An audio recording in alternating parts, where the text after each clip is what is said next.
Merci, Guy, pour l'introduction que tu m'as faite. Parce que, vous allez voir, il y a des liens avec ce que Guy a mentionné là, dans Apocalypse à propos de l'Église d'Éphèse. Moi, je ne voulais pas faire un psaume. Je voulais en faire deux. Et on va faire 2 fois une moitié de psaume. Vous allez comprendre pourquoi le lien entre les 2 psaumes, c'est assez évident. Dans les 2 psaumes que je veux parler, dans le 137, qu'on va regarder brièvement, les quelques premiers versets, plusieurs fois, il y a l'idée de se souvenir, l'idée de se rappeler ou de ne pas oublier. Et le titre de mon message, c'est justement l'importance de se souvenir. Se rappeler du passé peut faire la différence pour le présent. Se rappeler du passé peut faire la différence pour le présent. Et le but de mon message aujourd'hui, c'est se souvenir de la gravité du péché et de ses conséquences. Ça, c'est le psaume 137. Et se souvenir de la grâce de Dieu qui restaure. Ça, c'est le psaume 126 qui fait suite. Alors, on lit ensemble, si vous voulez bien, les 6 premiers versets du psaume 137. En passant, par lever de main, qui est capable de lire, avez-vous un téléphone, une Bible dans vos mains que vous pouvez lire, parce que je l'ai mis à l'écran, mais mettons, si je ne l'avais pas mis à l'écran, mais j'aimerais avoir qui d'entre vous a quelque chose pour lire si je n'avais pas mis ça à l'écran. On lève la main. On est dans une bonne assemblée. Alors, je lis. C'est vraiment spécial comme psaume. Sur les bords des fleuves de Babylone, c'est important à la place, nous étions assis et nous pleurions en nous souvenant de Sion, c'est-à-dire Jérusalem. Au saule de la contrée, nous avions suspendu nos harpes. Là, nos vainqueurs nous demandaient des chants et nos oppresseurs de la joie. Chantez-nous quelques-uns des cantiques de Sion. Comment chanterions-nous les cantiques de l'Éternel sur une terre étrangère? Si je t'oublie, Jérusalem, que ma droite m'oublie, que ma langue s'attache à mon palais, si je ne me souviens de toi, si je ne fais de Jérusalem le principal sujet de ma joie.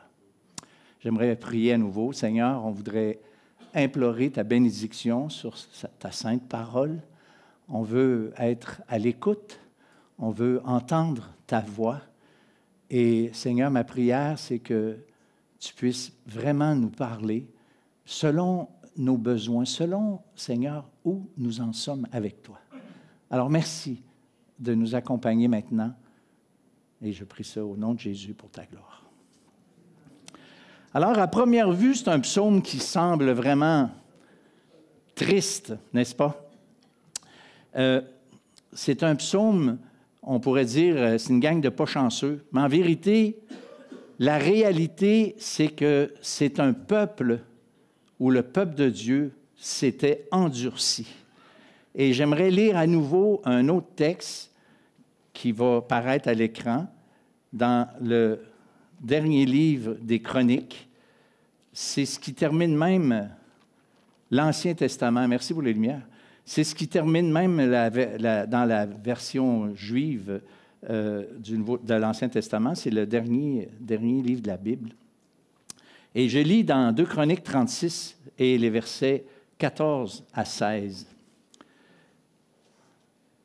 Tous les chefs des sacrificateurs et le peuple multiplièrent aussi leurs transgressions selon toutes les abominations des nations. Et ils profanèrent la maison de l'Éternel qu'il avait sanctifiée à Jérusalem. L'Éternel, le Dieu de leur père, donna de bonne heure à ses envoyés la mission de les avertir, car il voulait épargner son peuple et sa propre demeure. Mais ils se moquèrent des envoyés de Dieu, ils méprisèrent ses paroles et ils se raillèrent de ses prophètes jusqu'à ce que la colère de l'Éternel contre son peuple devienne sans remède. Donc, les prophètes, puis si vous voulez compléter la lecture de ce drame, je vous invite à Jérémie chapitre 25, Psaume 78, ça donne une idée comment le peuple était rebelle, comment le peuple était devenu endurci. Même si les avertissements avaient été multipliés, Dieu les invite à se repentir et que s'ils ne le font pas, Dieu promet de les envoyer à Babylone en esclaves pendant 70 ans. Mais ils n'ont pas voulu écouter et c'est ce qui est arrivé. Dieu a utilisé un homme, Nebuchadnezzar, le roi de Babylone, et cet homme-là a été l'instrument de Dieu pour que la ville de Jérusalem soit détruite, que son temple à Jérusalem soit détruit. Puis pour ceux qui ont lu, ou ceux qui viennent le mercredi, on a fait toute la série d'études sur le temple, sur comment la maison de Dieu a été construite sous le règne de Salomon. Et c'était de toute beauté. Mais c'est ce temple-là qui a été détruit par le roi de Babylone, Nebuchadnezzar. C'est le plan, c'est ce de quoi le psaume 137 nous parle. C'est le résultat de ça. Alors, c'est un peuple qui a goûté à la discipline de Dieu, clairement. Parce que, 3 raisons principales. Premièrement, ils ont servi d'autres dieux. Je ne veux pas développer, mais ils ont sacrifié littéralement à des idoles.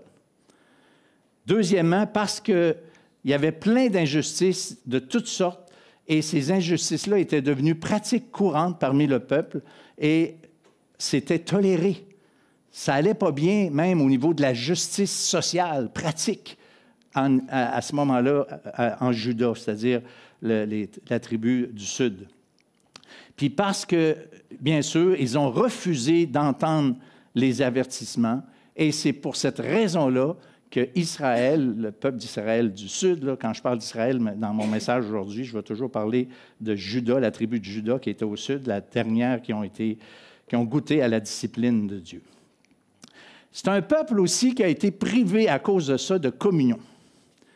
Parce que Jérusalem, vous savez, c'était beaucoup plus pour eux qu'une simple ville. Oui, ils aimaient leur ville, mais il faut comprendre que pour les Juifs, c'était là la ville que l'Éternel avait choisie pour faire résider son nom. La présence de Dieu même, on a fait allusion à ça ce matin. Eh bien, cette ville-là, c'est là qu'on allait pour célébrer l'Éternel, et c'est à cause de ça qu'ils sont tristes. Ils sont non seulement loin de leur ville qu'ils aiment, mais aussi ce temple est en ruine. La ville est en ruine. Imaginez, quel drame! Et en ce qui nous concerne, on doit se souvenir, lorsqu'on pêche, qu'on est privé de la communion avec Dieu. Puis quand on persiste dans notre péché, on se prive souvent de la communion avec les frères et sœurs de l'Assemblée, parce qu'on n'a plus envie, lorsqu'il y a du péché dans nos vies, on n'a plus envie de voir les chrétiens. Je ne sais pas pourquoi, mais ils nous représentent quelque chose qu'on n'aime pas lorsqu'on vit dans le péché.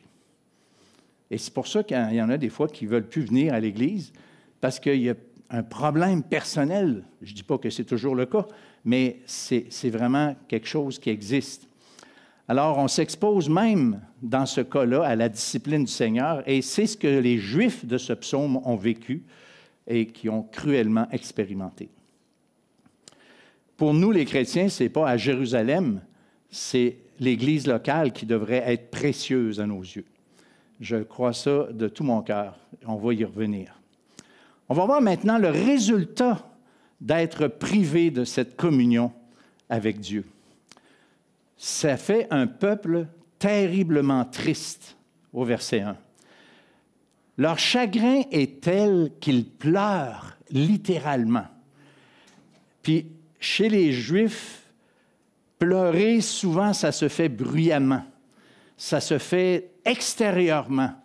Vous voyez ça des fois, moi, ça me frappe beaucoup aux nouvelles de ces pays-là, où c'est que quand il y a un mort, ça crie, ça gueule, c'est comme, ils l'expriment fort. Et ces Juifs exprimaient probablement bruyamment cette tristesse.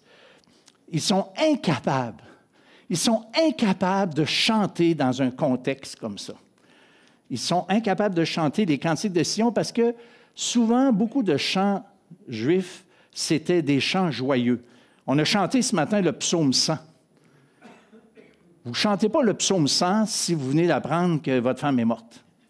Non, mais comprenez-vous ce que je veux dire? C'est que le contexte du psaume 100, c'est joyeux. Tu sais. En tout cas, la façon que nous, on chante, j'imagine que les autres, c'est peut-être encore mieux comme joie, mais comment pouvaient-ils chanter des cantiques joyeux? D'ailleurs, c'est ça qu'on leur demande. Chantez-nous des cantiques joyeux dans une traduction de Bible, c'est ce que ça dit. Mais ils sont incapables de faire ça. En plus, il faut comprendre que les adversaires qui demandaient des chants, qu'on leur chante des chants, c'était pas pour être gentil. C'était moqueur.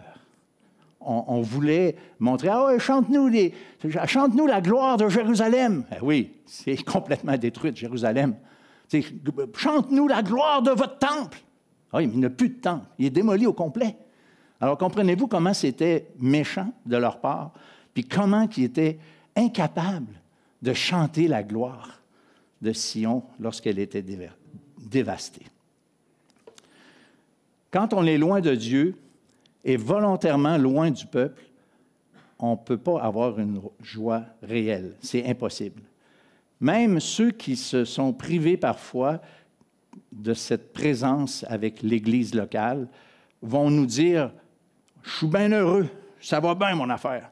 Mais quand ils reviennent au Seigneur, quand ils reviennent à l'Assemblée, ils disent « C'était pas vrai ». En fait, ils se mentaient, pas à nous, à eux-mêmes. Et je suis convaincu de ça, je l'ai vu souvent. J'ai même un ami qui s'était converti en même temps que moi, qui s'était vraiment éloigné du Seigneur puis qui ne venait plus à l'Église. Il m'a dit quelque chose qui m'a bouleversé.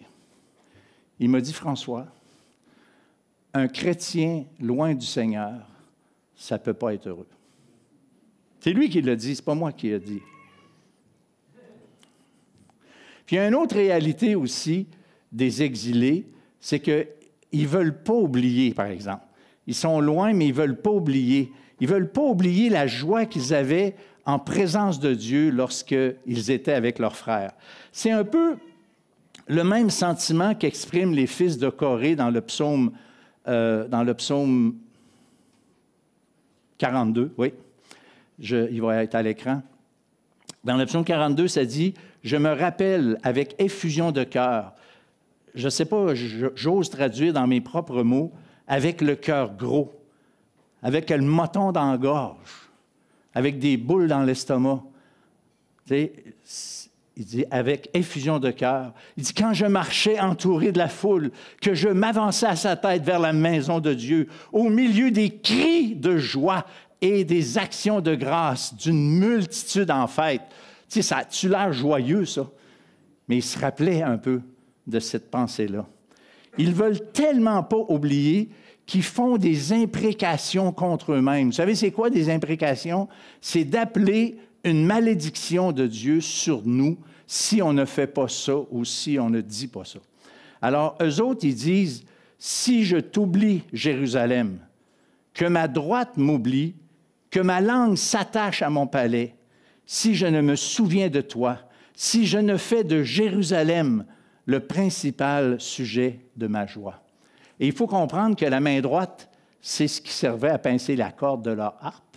Et pour chanter, mettons que la langue accrochée au palais, ça va pas bien. Alors, c'est une imprécation contre eux-mêmes. Puis là, je me demande, tu sais, je vous ai dit, pour nous, c'est l'Église, c'est pas Jérusalem. Mais je me demande à quel point, qu'est-ce que je suis capable de dire à propos de mon assemblée? Pas mon assemblée dans le sens, la mienne qui m'appartient, mais la nôtre. Quel est le degré d'attachement? Écoutez, je ne veux pas que vous fassiez des imprécations contre vous-même si vous n'aimez pas l'assemblée comme vous devriez l'aimer, mais c'est certainement un appel à aimer l'Église, à aimer cette assemblée dans laquelle Dieu nous a placés, n'est-ce pas? Oui, OK. Il y en a un qui est d'accord. Il y en a un qui est d'accord. Mais il y a une méchante grosse différence entre eux et nous. Et cette différence-là, c'est que ces Juifs en captivité, là, ils ne pouvaient pas revenir à Jérusalem, même s'ils pleuraient leur vie au complet. Il fallait qu'ils fassent le 70 ans, comprenez-vous? Tu peux brailler ta vie et regretter amèrement de t'être éloigné de Dieu. Dans notre cas, ce n'est pas pareil, mais eux, il fallait qu'ils fassent leur temps. Et c'est quelque chose, tu sais, la deuxième année, il reste 68 ans. Mais Dieu avait dit que c'était 70 ans. Hein? Il les avait avertis d'avance, puis il les avait dit pendant 70 ans. C'était clair pour eux. Mais pour nous, qui peut-être avons perdu notre premier amour, Guy, pour nous qui sommes peut-être en train de s'éloigner ou qui sommes peut-être de plus en plus éloignés, je ne sais pas. Mais nous, là, on n'est pas obligé d'attendre 70 ans. Puis on ne devrait pas dire « je devrais ». Je voudrais bien, j'aimerais, je vais le faire à un moment donné. Non, non, non, non, non. Si je suis un tant soit peu éloigné, bien, je dois pas tarder et écouter la parole de Dieu qui dit, aujourd'hui, si vous entendez sa voix, n'endurcissez pas vos cœurs. Chers amis, l'avertissement s'applique aussi à ceux qui hésitent encore à se tourner vers le Seigneur pour être sauvés. Aujourd'hui, si vous entendez sa voix, n'endurcissez pas vos cœurs. On joue avec notre éternité, chers amis. Et si vous n'avez pas cette certitude, si vous n'avez pas cette assurance que vos péchés sont pardonnés, que Dieu vous a donné la vie éternelle, écoutez sa voix. Il faut se rappeler que le péché coûte cher. Dans le psaume 137, c'est une invitation à se souvenir de la gravité du péché et de ses conséquences. Maintenant, on y va avec le psaume 126. Et vous allez voir pourquoi on y va avec ce psaume-là.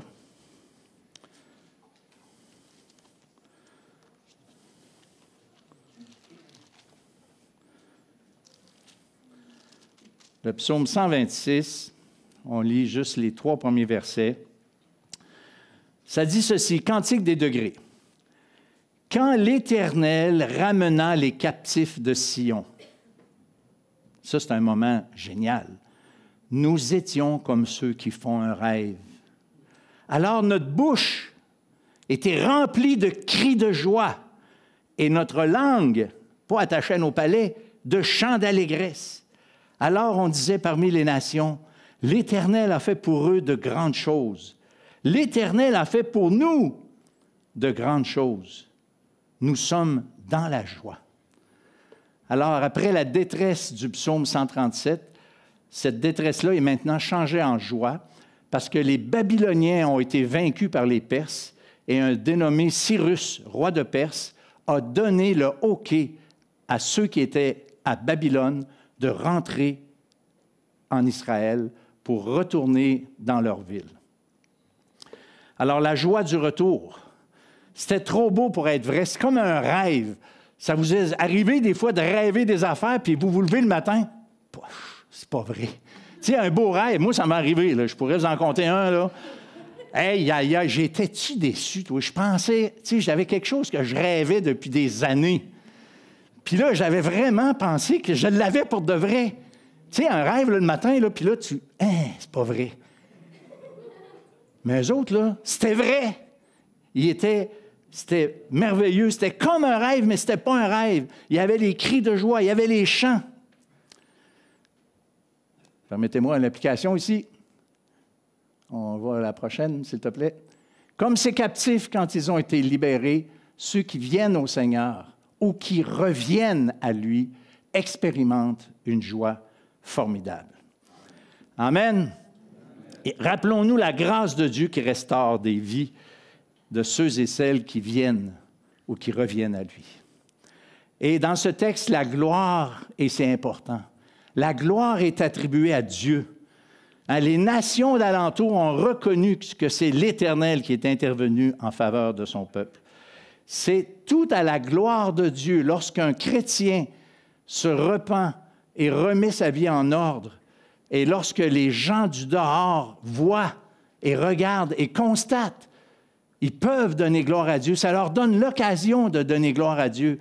Lorsqu'une prière est exaucée, ça donne l'occasion de donner gloire à Dieu. Et les captifs eux-mêmes, bien sûr, se réjouissent. Combien de fois j'ai vu des chrétiens se repentir puis revenir à leur bon sens en donnant gloire à Dieu.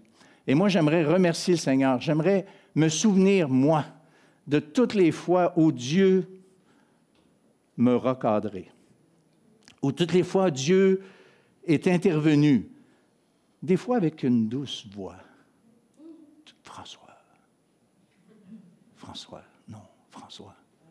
Et des fois avec une voix peut-être un petit peu plus forte. Ou peut-être c'est un frère ou une sœur. Ça m'est déjà arrivé à un moment donné.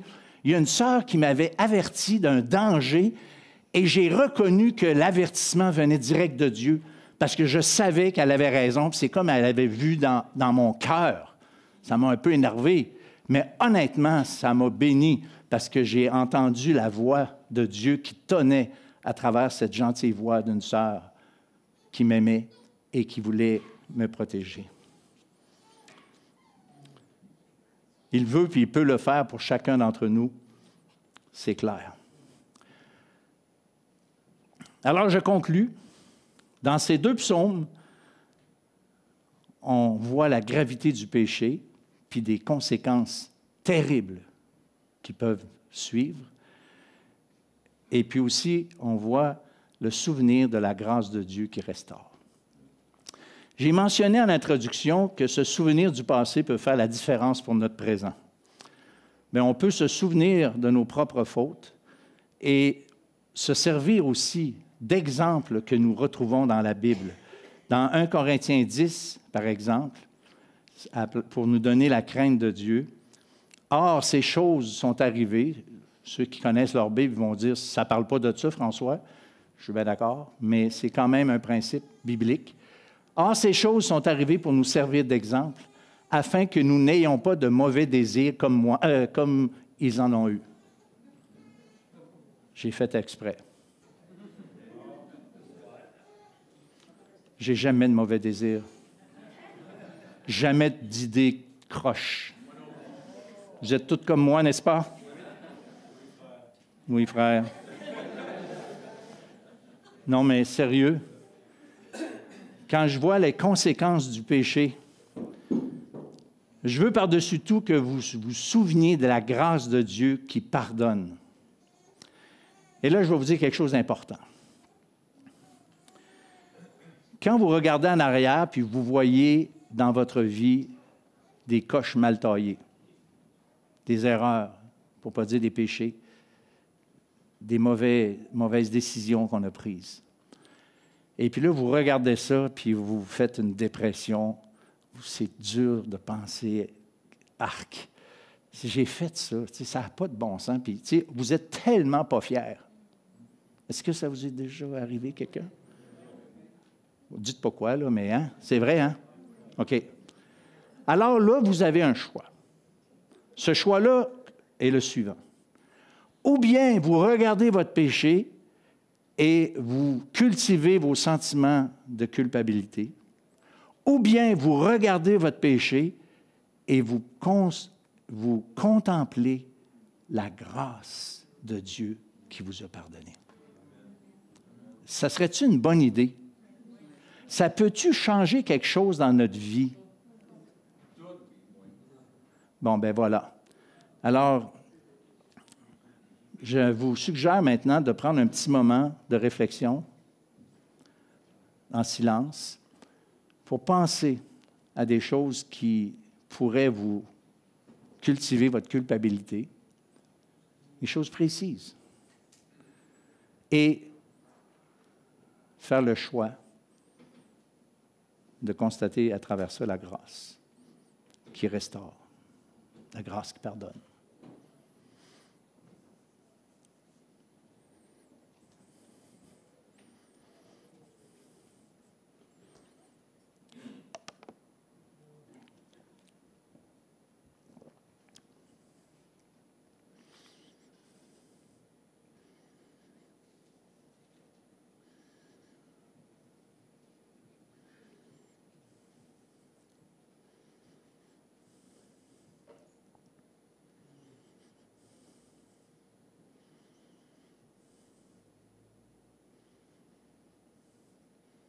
Seigneur, j'ai personnellement, plusieurs raisons de regarder en arrière puis de voir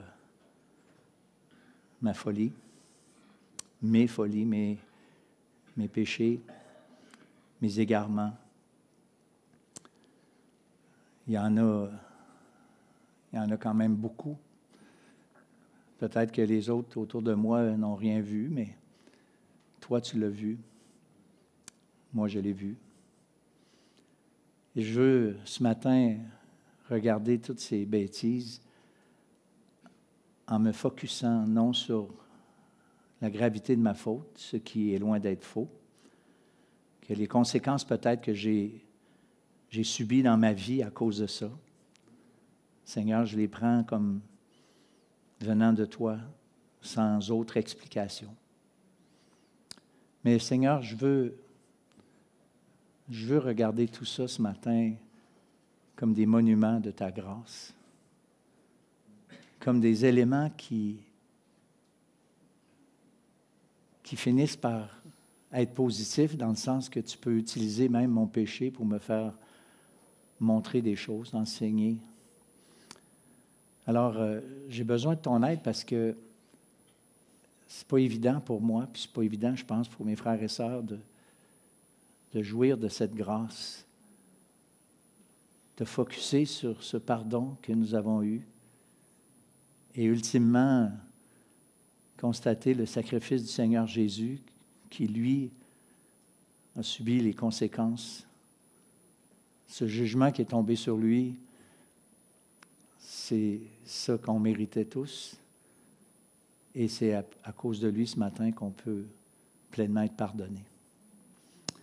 Je veux te prier aussi pour ceux qui n'ont pas encore connu cette joie d'avoir leurs péchés pardonnés, d'avoir la joie du salut, la paix que tu donnes, comme on a chanté dimanche passé, « Oh, la paix que Jésus donne, je ne la connaissais pas.